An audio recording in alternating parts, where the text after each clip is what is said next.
तो इस वीडियो में हमारा जो भी लेसन नंबर 1 वर्ल्ड सिंस 1991 जो उसका जो पोर्शन आधा बाकी रह गया था फर्स्ट चैप्टर का, उसे हम देखने वाले। तो हमारा जो ये टूवर्ड्स यूनिपोलर वर्ल्ड और फिर बाद में end of cold war and rise of new states, ये दो डायमेंशन हो गए थे। तो अभी हम देखने वाले तीसरा वाला कि human rights and humanitarian intervention. तो इसमें क्या है हम देखते हैं अभी। तो उससे पहले ये थोड़ा ये फ्रांसिस फुकुयामा और जोसेफ नाई, इनके बारे में थोड़ा दिया गया है, आप पढ़ लेना, कुछ इतना इम्पोर्टेंट नहीं है। तो अभी ये जैसे हमने देखा था कि अमेरिका ने सॉफ्ट पावर यूज़ किया था उसका डोमिनेंस बढ़ाने के लिए, ना कि मिलिट्री पावर। तो मिलिट्री पावर तो फोर्स हुआ, मतलब उसने अपना मिलिट्री पावर यूज़ किया। और सॉफ्ट पावर मतलब अपने कल्चर के थ्रू या फिर अपने कुछ इकोनॉमिक सिस्टम के थ्रू या फिर पॉलिटिकल सिस्टम के थ्रू उसने उसे कहते हैं सॉफ्ट पावर। तो देखते एग्जांपल दिए थोड़े। तो जैसे कि एजुकेशनल एक्सचेंज प्रोग्राम्स, तो United States is known as a student friendly nation. In last few years number of international students studying in the United States has increased substantially। तो ये अमेरिका का सॉफ्ट पावर है, जिसमें हमें मालूम पड़ता है कि अमेरिका ये एक स्टूडेंट्स के लिए फ्रेंडली नेशन है। मतलब अगर कोई बच्चे उधर पढ़ना चाहते हैं कौन से भी कंट्री के अमेरिका में, उधर की यूनिवर्सिटीज़ में, तो उनके लिए एक फ्रेंडली नेशन है। मतलब उनको बहुत सारे सपोर्ट या फिर उनको इंसेंटिव्स प्रोवाइड किए जाते हैं अमेरिकन गवर्नमेंट के थ्रू। और फिर बाद में है सेकंड है internet. Propagation of democracy and freedom of speech through internet has been a soft power of United States. तो इंटरनेट का यूज़ करना डेमोक्रेसी को बढ़ावा देने के लिए, और फिर बाद में लोगों को फ्रीडम ऑफ स्पीच, उनको अपने बात रखने की परमिशन देना, ये सब ये भी एक सॉफ्ट पावर का ये अमेरिका का एग्जांपल है। और थर्ड है food chain in the United have a global recognition. For examples are McDonald, Subway, Pizza Hut, Burger King. तो आपने देखा होगा इंडिया में भी, आप देखते होंगे भारत में कि सब जगह मैकडोनल्ड या फिर पिज़्ज़ा हट या बर्गर किंग, इनके आपको मतलब दिख जाते हैं आपको ये शॉप्स हर जगह, मतलब कि कहीं ना कहीं मॉल में या फिर किधर भी।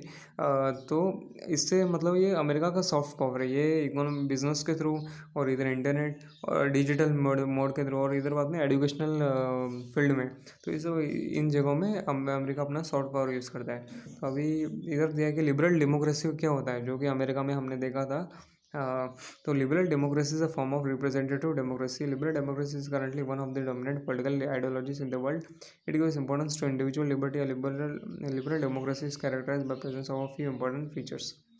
तो लिबरल डेमोक्रेसी वो होता है, या फिर उसे कहते हैं ऐसा लोकतंत्र जहाँ पर लोग अपने रिप्रेजेंटेटिव को सिलेक्ट करते हैं वोट के थ्रू।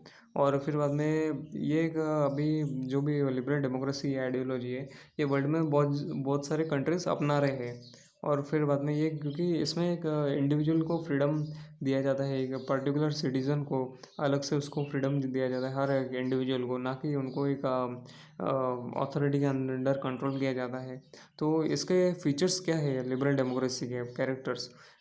तो पहला है यूनिवर्सल सफरेज, मतलब हर लोग इक्वल राइट टू वोट। मतलब 18, हाँ, इंडिया में जैसे कि 18 ईयर्स हो गए तो सब बच्चे वोट दे सकते हैं, जिनका एडल्ट एज 18 हो गया, ईयर्स हो गया, और फिर बाद में उसने इलेक्शन आईडी देना है, वोटर आईडी, और फिर बाद में वो इलेक्शन दे सकते हैं। मतलब सबको इक्वल राइट ऑफ वोटिंग। और सेकंड है फ्री एंड फेयर इलेक्शन, मतलब इलेक्शन कंडक्ट किए जाने फ्री और फेयर, मतलब अच्छे तरीके से, और कोई ऐसा माल प्रैक्टिसेस या फिर करप्शन नहीं होना चाहिए वो इलेक्शन कंडक्ट किए जाने में। और फिर उसने थर्ड है कॉम्पिटिटिव पार्टी पॉलिटिक्स, मतलब एक पार्टी नहीं, सिंगल पार्टी नहीं, दो पार्टी या तीन पार्टी। तो मतलब एक पार्टी रहेगी तो उसका बाद में ये फिर से ऑथोरिटेरियन रूल आ गया, या फिर तानाशाह टाइप। जैसे कि चाइना में सिंगल पार्टी सिस्टम है, लेकिन इंडिया में मल्टी पार्टी सिस्टम है, तो इससे कम्पिटिटिवनेस बढ़ता रहता है। और रूल ऑफ लॉ, जहाँ लिबरल डेमोक्रेसी का एक और फीचर है कि उधर किसी का लॉ का चलता है, मतलब लॉ के जो रूल्स रहते हैं उनका ही चलता है, ना कि किसी और का। तो अभी हम देखते हैं human rights and humanitarian intervention क्या है। तो इसमें क्या दिया है कि ह्यूमन राइट्स और ह्यूमैनिटेरियन इंटरवेंशन में, तो इसमें क्या है कि the process of integration of states and the creation of new states was not always peaceful. In example दिया है यूगोस्लाविया का, मतलब इधर ये दिया गया है कि जो डिसइंटीग्रेशन हुआ था अलग अलग स्टेट्स का सोवियत यूनियन में से, और बाद में वो अलग से एक स्टेट मतलब कंट्री बने थे, जैसे कि यूगोस्लाविया का एग्जांपल दिया है। तो जब यूगोस्लाविया अलग से कंट्री बन रहा था तो उधर बहुत सारा खून खराबा हुआ था, मतलब लोगों को मारा गया था, बहुत लोग एक दूसरे मतलब सब जगह मतलब वॉर हुआ था, मतलब ऐसा कह सकते हैं हम, क्योंकि सिविल वॉर या फिर तो उधर बॉस्निया में हर्जेगोविना में तो जो भी पर्टिकुलर एथनिक ग्रुप थे वो किसी दूसरे एथनिक ग्रुप से लड़ाई कर रहे थे और उनका झगड़ा हो गया था।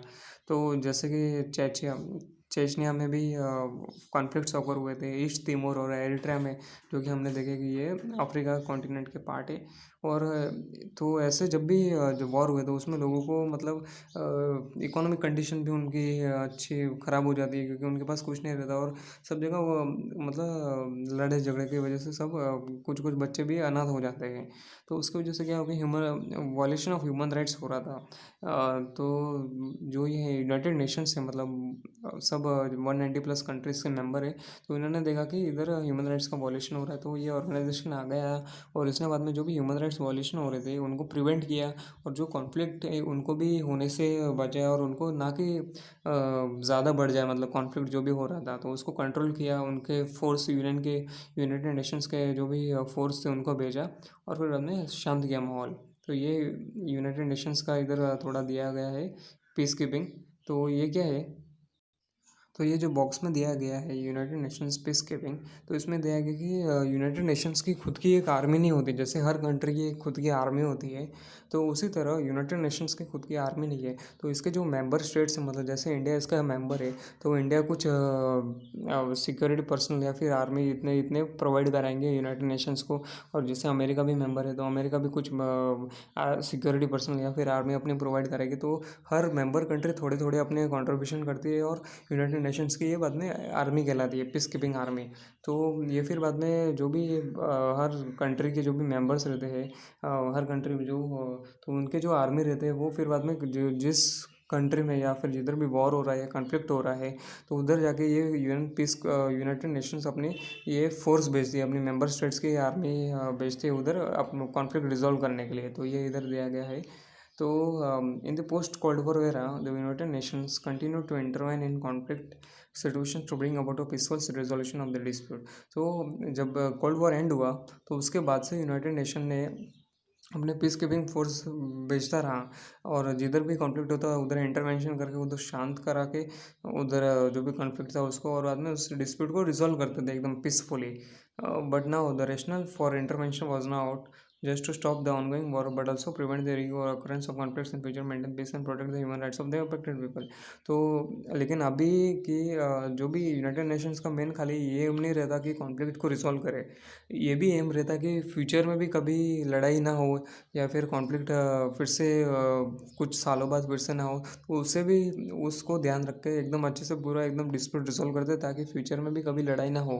तो एकदम मतलब पूरा कॉन्फ्लिक्ट एकदम रिजॉल्व कर दे फ्यूचर को देख के, मतलब। तो जैसे कि यूनाइटेड नेशंस ने इंटरवेंशन किया था कंबोडिया में, सोमालिया में और यूगोस्लाविया में, इनकी जो कॉन्फ्लिक्ट हो रही थी इन कंट्रीज़ के बीच में, तो उसको भी रिजॉल्व कराया था। तो increasing awareness about human rights in their protection in international law gave rise to new phenomena for protection of human in the form of humanitarian intervention. The 1990s are sometimes seen as golden age of humanitarian intervention.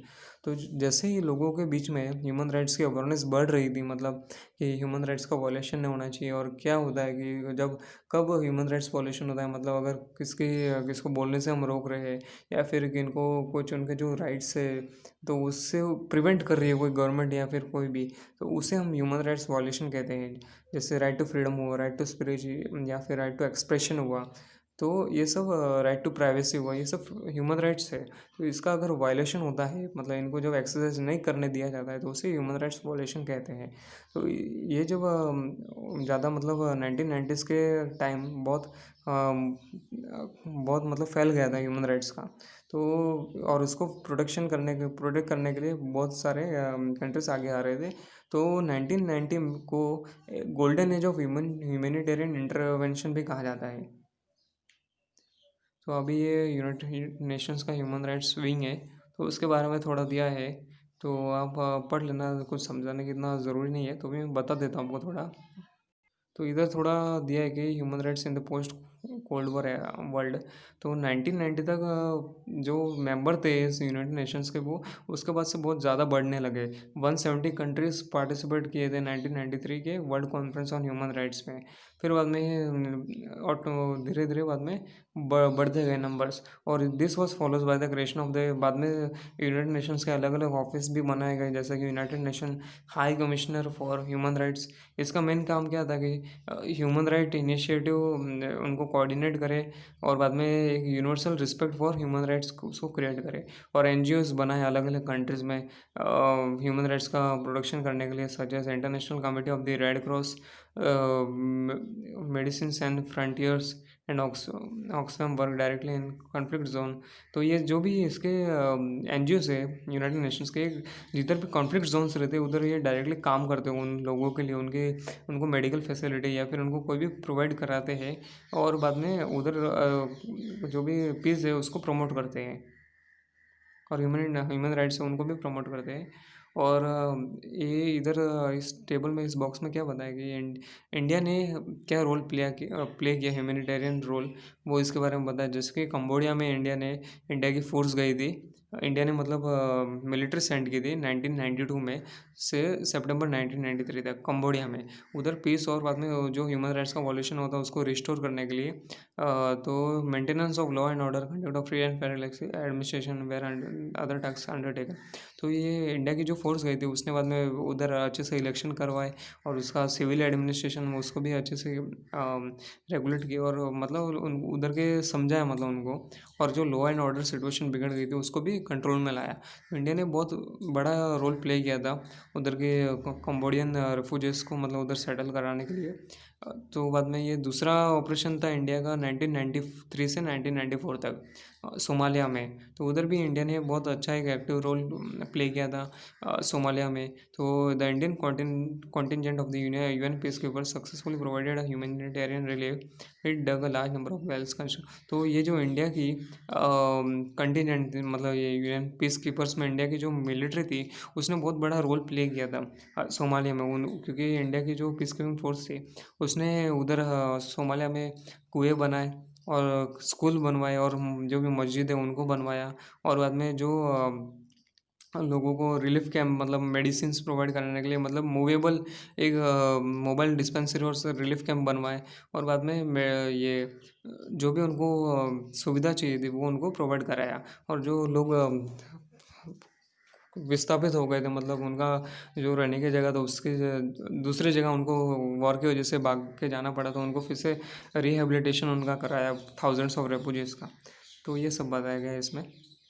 तो अब देखने हम वाले terrorism के बारे में, जो चौथा डायमेंशन है। तो the attack on the New York trade centre and the pentagon in Washington DC on 11 September 2001 brought in a new form of terrorism in the world. तो 2001 में जो न्यूयॉर्क में, अमेरिका की कैपिटल, उधर जो अटैक हुआ था, तो मतलब उधर पूरा एकदम उनकी जो टॉप फ्लोर एकदम बिल्डिंग थी उधर एकदम एयरप्लेन क्रैश किया था। वो एक टेररिज्म एक्ट थी। तो उसमें उसने मतलब एक टेररिज्म का एक डेफिनेशन चेंज कर दिया था। उसने इसमें क्या बताया हम देखते हैं। The concept of terrorism is not new. Terrorism has been defined as the use of violence or the threat to use violence with an intention to create panic in the society and pursue political, religious or ideological goals. Government institutions and officials are primary targets. तो terrorism का main M क्या रहता है कि violence का use करके लोगों के अंदर एक डर पैदा कर देना, और बाद में जो भी सोसाइटी है या फिर उधर जो सिटी है उसमें एकदम, या फिर उस कंट्री में अपने जो एक्ट उनकी एक्ट रहती है वाले, वो उससे पूरा सोसाइटी में पैनिक क्रिएट कर देना। और उनका जो गोल्स रहते हैं पॉलिटिकल या फिर रिलीजियस या फिर आइडियोलॉजिकल गोल्स रहते हैं। आइडियोलॉजिकल मतलब उनका कोई भी एक पर्टिकुलर आइडियोलॉजी, मतलब कोई भी रिलीजन आइडियोलॉजी या फिर सो कम्युनिस्ट आइडियोलॉजी जो भी, तो उसको उसका फुलफ़िल कर देना, उनके जो एक्ट है उसके थ्रू टेररिस्ट एक्ट है। तो उसका टेररिस्ट जो भी टेररिस्ट रहते हैं आतंकवादी उनके जो मेन टारगेट रहते हैं प्राइमरी वो कौन रहते हैं गवर्नमेंट इंस्टीट्यूशन या फिर जो गवर्नमेंट ऑफिसर्स रहते हैं बड़े बड़े वो उनको टारगेट करते हैं। तो पहला जो मॉडर्न डे टेररिज्म हुआ था मतलब 2000 के मतलब नई सेंचुरी में ये जो भी अटैक हुआ था वो किधर हुआ था कि the first instance of modern day terrorism is considered to be the attack on the Israeli Olympic team at Munich in 1972।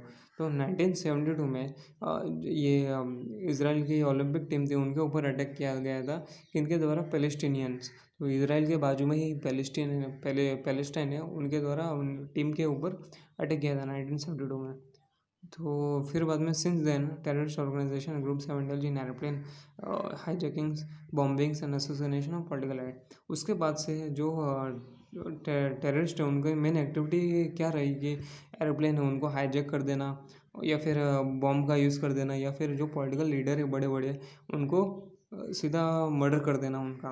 ये इनके मेन एक्ट रही। ट्रेडिशनल फॉर्म्स और traditional form of terrorism main उसमें क्या था कि जो इंस्टीट्यूशन है गवर्नमेंट के इंस्टीट्यूशन है उनको अटैक कर देना। लेकिन न्यू मॉडर्न टाइप ऑफ जो टेररिज्म एक्ट है उसमें क्या है कि एरोप्लेन हाईजैक कर देते हैं या फिर बॉम्ब का यूज़ करते हैं या फिर जो पॉलिटिकल लीडर है उनको उनका मर्डर कर देते हैं।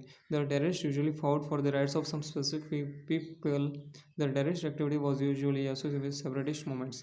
तो जो टेररिस्ट रहते हैं उनका मेन एम उन लोग किसके लिए मतलब अटैक या फिर जो भी उनका वो करते हैं वो पर्टिकुलर पीपल या फिर वो कुछ लोगों के लिए मतलब ये उनका करते हैं। और जो टेररिस्ट एक्टिविटीज़ है उसको सेपरेटिस्ट मूवमेंट मतलब एक सेपरेटिस्ट मूवमेंट के तरह कहा जाता है मतलब एक अलग से एक डिवीज़न क्रिएट कर देना। तो जो modern day form of terrorism है वो अलग अलग हम जैसे देख सकते हैं कि are not fighting for a specific group in a specific geographic area. तो जैसे कि आईएसआईएस है वो एक पर्टिकुलर एरिया में रिस्ट्रिक्टेड नहीं है वो सब जगह है। जैसे कि सूडान में भी पहुंच गया है या फिर अफ्रीकन कंट्रीज़ में बहुत जगह है या फिर बाद में अफ़गानिस्तान में हम बोल सकते हैं या फिर सीरिया हुआ जो वर्स्ट अफेक्टेड है आईएसआईएस की वजह से। और जो टेररिस्ट ऑर्गेनाइजेशंस है वो उनका मेन मोटिवेशन क्या रहता है या तो रिलीजियस आइडियोलॉजी हुई या फिर the fight is for extract goals या फिर operation are globals in nature. तो ये सब हम टेररिज्म के अंदर देखते हैं। तो जो 9/11 अटैक हुआ था अमेरिका में similar attacks took place in और उसके जैसे ही अटैक्स हुए थे बाली में हुआ था 2002 में मैड्रिड में 2004 में और मुंबई का आप जानते होंगे 2008 में 26/11 जिसे बोलते हैं वो मुंबई में ताज होटल पे हुआ था। तो ये हमने टेररिज्म के बारे में देख लिया और इधर ये थोड़ा हमने द वॉर ये इस बॉक्स में दिया है जॉर्ज बुश के बारे में दिया है। The war on terror is a military campaign launch by the American president. ये इन्होंने एक कैंपेन चालू किया था मिलिट्री कैंपेन वो जॉर्ज बुश ने वॉर ऑन टेरर मतलब टेरर के खिलाफ टेररिज्म के खिलाफ वॉर इंडिया ने ये ऑपरेशन चालू किया था। क्योंकि वो जो 9/11 सब 2001 में जो अटैक हुआ था न्यूयॉर्क में तो उसको उसको काउंटर करने के लिए दिया किया था अलकायदे के द्वारा जो अटैक किया था उसको। तो war on terror includes the Afghanistan war 2001 and the war in Iraq 2003। The US led military offensive was supported by Britain Turkey. और जो ये यूएस का ये कैंपेन था इसको बहुत कंट्रीज का सपोर्ट मिला था जैसे ब्रिटेन हुआ तुर्की हुआ Germany Italy Netherlands France and Poland का। तो अभी हम पांचवा डायमेंशन देखेंगे मल्टी पोलैरिटी एंड रीजनलिज्म। तो हमने देखा था कि यूनाइटेड स्टेट्स का डोमिनेशन पूरे वर्ल्ड में था सब जगह। तो उसने डोमिनेशन कैसे क्रिएट किया था पोस्ट वर्ल्ड वॉर एरा के बाद। पहला तो जो सोवियत यूनियन था उसका डिसइंटीग्रेशन हुआ था इंटरनल कॉन्फ्लिक्ट हुआ था सोवियत यूनियन के अंदर और फिर अपना अलग अलग इंडिपेंडेंट स्टेट बने थे। तो ये मेन रीज़न रहा कि अमेरिका का डोमिनेंस रहा। और दूसरे कौन से रीज़न थे पहला तो अमेरिका की मिलिट्री बहुत अच्छी सक्षम थी ये रीज़न था। और दूसरा कौन सा था कि इकोनॉमिक माइट इकोनॉमी अमेरिका की बहुत अच्छे से एकदम ग्रो कर रही थी और उसको कोई उस टाइम पे इतना टक्कर देने वाला कोई नहीं था जिसकी इकोनॉमी इतने अच्छे हो। तो उस वजह से भी ये सुपर पावर हो। लेकिन यह का क्या कहा गया है कि यही दो रीज़न मेन नहीं होता कि कोई भी कंट्री सुपर पावर बने दूसरे भी रीज़न होते हैं जैसे कि कौन सा कि तो इसमें बताया गया है कि एक पर्टिकुलर कंट्री को एकदम सुपर पावर बनने के लिए उसके पास हार्ड पावर मतलब मिलिट्री का भी अच्छी होनी चाहिए, और सॉफ्ट पावर जो कि हमने देखा था कि अमेरिका की सॉफ्ट पावर मतलब एडुकेशन के थ्रू या फिर कल्चर के थ्रू या फिर उसका जो पॉलिटिकल सिस्टम है मतलब लिबरल डेमोक्रेसी, उसके थ्रू भी उसने मतलब उसका डोमिनेंस बढ़ाया था, मतलब ना कि खाली मिलिट्री और उसके इकोनॉमिक सिस्टम के थ्रू, बल्कि हार्ड पावर और सॉफ्ट पावर दोनों को मिक्स उसका अमलगमेशन मतलब उसका कॉम्बिनेशन था, तभी जाके उसका अमेरिका का डोमिनेंस बढ़ा था। तो while hard power relies on coercion military force and economic sanctions, soft power includes persuasion cultural influence values and tradition. तो मैंने जैसे बताया था कि हार्ड पावर मतलब मिलिट्री का यूज़ करना या फिर उसके जो इकोनॉमिक सैंक्शंस मतलब पर्टिकुलर कंट्री पे लगा देना या फिर फोर्स कर देना को, तो इसे हम हार्ड पावर बोलते हैं। और सॉफ्ट पावर मतलब किसी कंट्री को परसुएड करना, मतलब कि आप ये कर लो वो कर लो, परसुएड कर देना, या फिर जैसे परसुएशन बोलते हैं, या फिर कल्चरल मतलब अमेरिका का कुछ कल्चर, अमेरिका का जो कल्चर है उसका इन्फ्लुएंस दूसरी कंट्री पे हो जाना, इसे हम सॉफ्ट पावर कहते हैं। और ये उसके जो भी वैल्यूज़ है अमेरिका के कल्चर के या फिर ट्रेडिशन है, इसे हम सॉफ्ट पावर बोलते हैं। In recent time the dominant position of the unit has directly और इनडायरेक्टली, लेकिन अभी फ़िलहाल मतलब अभी फ़िलहाल तो नहीं, लेकिन थोड़ा समय पहले यूनाइटेड नेशंस का जो डोमिनेशन था या फिर उसकी जो पोजीशन थी डोमिनेंट पोजीशन, उसको डायरेक्टली या फिर इनडायरेक्टली भी चैलेंज नहीं किया जा सकता था, इतना मतलब ताकतवर हो गया था। जैसे एग्जांपल दिया है कि the economic and regional integration in Europe through the creation of European Union, the rise of Asia through the presence of China and the Japan followed by India in the global world order, the military resurgence of Russia, and the growing importance of new regional organizations have come to define a shift from a unipolar to a multipolar। तो अभी ये second paragraph दिया है, China has posed a formidable challenge to the unipolar world. तो इसमें दिया गया कि चाइना ने यूनाइटेड स्टेट्स के बहुत बड़ा चैलेंज दिया, मतलब चाइना की जो एकदम ग्रोथ हो रही थी, जो कि किसकी वजह से हो रही थी, क्योंकि 1970 में मिड 1970 में जो उधर के लीडर थे चाइना के, डेंग जियोपिंग, उन्होंने मार्केट रिफॉर्म्स लाए थे, उसकी वजह से चाइना की एकदम इकोनॉमी एकदम बूस्ट हो गई, एकदम मतलब अच्छे से ग्रोथ होने लगी चाइना की इकोनॉमी की। तो उसकी वजह से जो यूनिपोलर वर्ल्ड था मतलब अमेरिका का ही डोमिनेंस था वो कम होने लगा, और वर्ल्ड एकदम मल्टीपोलर होने लगा, मतलब अलग अलग कंट्रीज भी अपना मतलब इकोनॉमी अच्छे से रैपिड ग्रोथ या फिर ग्रोथ अच्छे से कर रहे थे, उसकी वजह से अमेरिका का डोमिनेंस कम होने लगा। और फिर बाद में 1990 आते हैं एकदम मतलब पूरा ड्रामेटिक चेंज हो गया पूरा उसमें, मतलब उधर से मतलब चालू हुआ। और बाद में चाइना का जो इन्फ्लुएंस मतलब क्रिएट चाइना करना चाह रहा है, मतलब उसके अलग अलग एम्बिशियस प्रोजेक्ट है, जैसे कि one belt one road initiative या फिर CPEC मतलब चाइना पाकिस्तान इकोनॉमिक कॉरिडोर। वो चाइना के बहुत मतलब ज़्यादा मतलब करोड़ों के इन्वेस्टमेंट है, हज़ार करोड़ों के इन्वेस्टमेंट है। उसके थ्रू चाइना इन दो प्रोजेक्ट के थ्रू चाइना अपनी इन्फ्लुएंस एशिया में मतलब बहुत बढ़ाना चाह रहा है, और मेन खास तौर पे पाकिस्तान में। और साउथ ईस्ट एशियन नेशन मतलब कंबोडिया हुआ या फिर वियतनाम हुआ, लाओस हुआ, थाईलैंड हुआ, फिलीपींस, इन इसे साउथ ईस्ट एशियन नेशन कहते हैं। इन सब कंट्रीज़ में अमेरिका चाइना अपना इन्फ्लुएंस बढ़ाना चाह रहा है। और फिर बाद में जो चाइना का जो इन्फ्लुएंस है ये खाली नेबरिंग कंट्री तक सीमित नहीं है, चाइना ने अपने पैर जमाने अफ्रीकन कॉन्टिनेंट में भी चालू कर दिया, मतलब हमें अफ्रीका कॉन्टिनेंट है उधर भी चाइना की एंट्री होने लग गई है। और चाइना का जो जो एम्बिशन है मतलब एकदम, और मतलब ये जो नेवल और उसके जो एयरफोर्स मतलब इतनी हाईली डेवलप्ड है कि उसका जो साउथ चाइना सी में जो डोमिनेंस है वो एकदम आज आज बहुत एकदम मतलब बढ़ गया है, मतलब उसका बहुत डोमिनेंट पोजीशन है उधर। जो दूसरी कंट्रीज़ है जो वियतनाम हुआ, थाईलैंड है, उन लोग बेचारे वो कंट्रीज़ कुछ नहीं कर सकते क्योंकि उनके पास इतनी पावर नहीं है था जो कि वो चाइना से मतलब इतना ये वॉर कर सके या फिर ऐसा। और जो रशिया का जो प्रोग्रेस हुआ एकदम मतलब बहुत ज़्यादा एकदम ऑयल और गैस प्रोडक्शन में, तो उसकी वजह से रशिया एकदम एनर्जी सुपर पावर कहलाने लगा, मतलब एनर्जी रिच कंट्री कहलाने लगा। और रशिया इसकी वजह से एक सुपर पावर भी होने लगा क्योंकि वो बहुत बहुत सारे उसके जो ऑयल और गैस प्रोडक्शन है वो अलग अलग कंट्रीज को एक्सपोर्ट करता है, क्योंकि आज ऑयल और गैस की बहुत मतलब डिमांड है, मतलब CNG गैस हुआ या फिर जैसे हम वो कहते हैं वो हर कंट्री में नहीं मिलता, किधर किधर मिलता है, जैसे कि रशिया के पास बहुत सारा उसके स्टोरेज है।